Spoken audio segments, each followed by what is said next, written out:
égalisé en Ligue des Champions, oui. c'est pas rien, c'est un moment C'était symbolique. son 100e but en Ligue des Champions, il en reste donc 96 à Mbappé, mais il a du temps. C'est lui arrivé, le temps d'arriver, Kylian Mbappé au temps d'un doublé. C'est quand même formidable.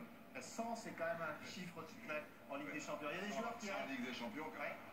Alors, on me souffle 98. Il en a marqué moins en Ligue des Champions.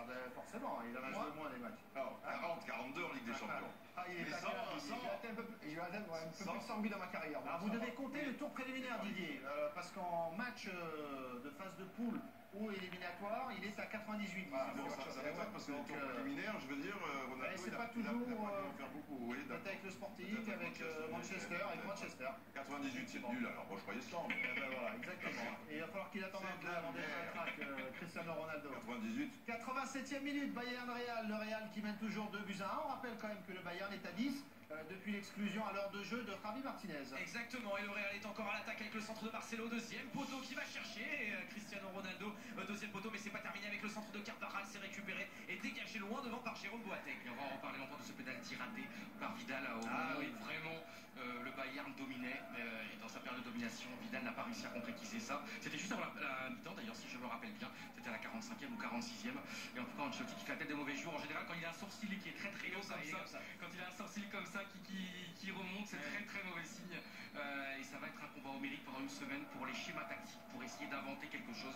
afin de rétablir cette situation très compromise. On va filer à Madrid, l'Atlético face à Leicester. On a un petit peu d'avance, on joue les dernières secondes. Les toutes dernières secondes, effectivement, des 2 minutes de temps additionnel. L'arbitre, voilà, qui donc entérine et valide cette victoire, 1 but à 0 de l'Atlético Madrid face à Leicester. Victoire certes, petite victoire, donc attention quand même, le match au retour sera plein de suspense. En tout cas, le match au retour sera ouvert tout simplement. Le but de la soirée, signé donc Antoine Griezmann sur penalty. Merci beaucoup Candice. On retourne à Munich, le Bayern qui est mené 2 buts à 1, 89e, Raphaël et Johan. Et le Bayern qui va tenter d'aller chercher une égalisation à la 89e minute avec Douglas Costa. Je ne sais pas ce que vous faites avec votre ordinateur. On cherche la statistique, c'est quoi les 2 buts qu'il a marqués en tour préliminaire, Ronaldo. Et en tout cas c'est 96 plus 2. Et on n'arrive pas à le trouver là, j'arrive pas. On va trouver d'ici là. En tout cas la 89e minute et le Bayern qui n'arrive pas à avancer, à progresser dans cette fin de rencontre. On est dans le rond central avec Toni Kroos qui va peut-être profiter du vide qu'il y a devant lui pour transmettre sur le côté à Asensio sur son pied gauche qui va transmettre à Toni Kroos, mais qui va être obligé de reculer, de donner le ballon côté gauche. Voilà, ils font la passe à 10, on vous rend la main, mais Saoud, et on se retrouve tout de suite après. Et je vous la redonne très rapidement pour vivre la fin de cette rencontre. L'équipe du soir autour de Florian Gazan pour débriefer cette grande soirée de Ligue des Champions, pour revenir également sur la victoire de Monaco 3 buts à 2 à Dortmund dans des conditions très particulières. Les joueurs de Dortmund et l'entraîneur surtout qui estiment qu'on leur a quasiment forcé à la main pour disputer ce quart de finale aller de Ligue des Champions. La fin de ce Bayern Real et l'équipe du soir dans la foulée. Et les joueurs du Real Madrid à l'attaque côté droit. Il y a peut-être une faute là sur le côté sur Carvajal ou Asensio. En tout cas ça commence à se bousculer entre Vidal et Modric. Vidal qui a attrapé le bras de l'arbitre lorsqu'il lui mettait un carton jaune. Il y a beaucoup de nervosité, vous le disiez tout à l'heure, Johan. Arturo Vidal a manqué un pénalty, la balle du 2 à 0.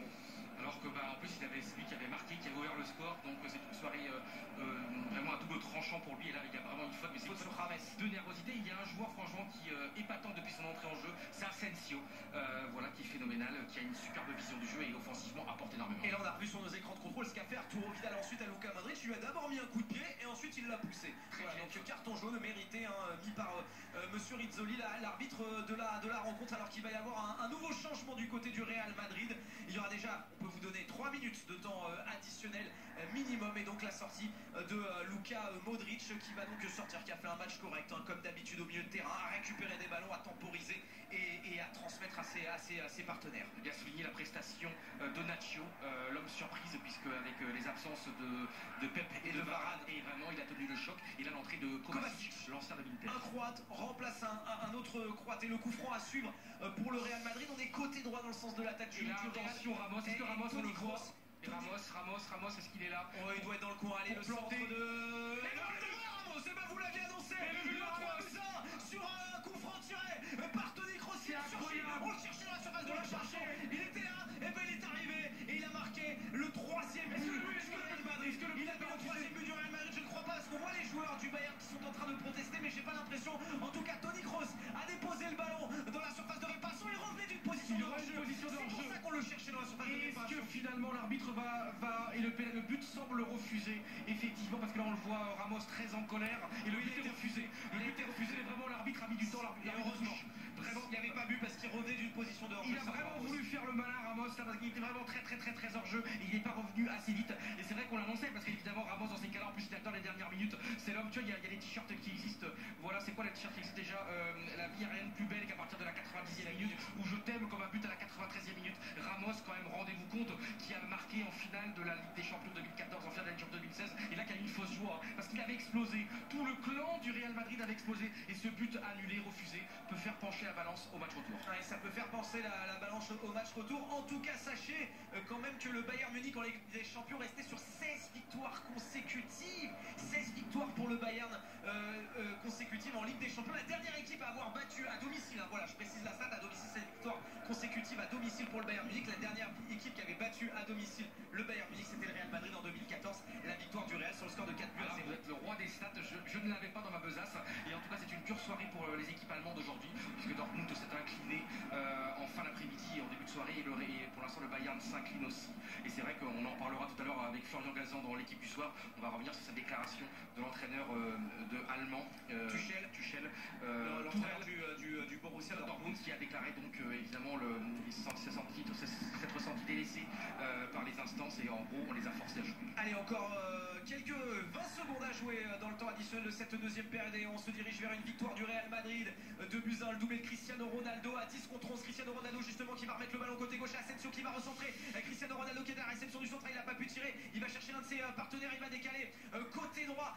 Carvajal qui va mettre le ballon sur la Cristiano Ronaldo qui est tombé, qui cherchait peut-être le pénalty, il aurait pu mettre la tête, il s'est fait mal, en tout cas on n'était pas loin du 3, mon Johan. C'est un peu inexplicable, je crois qu'il a même pas cherché le pénalty. Il est tombé, il a fait un propre croche-patte, et c'est encore Carvajal.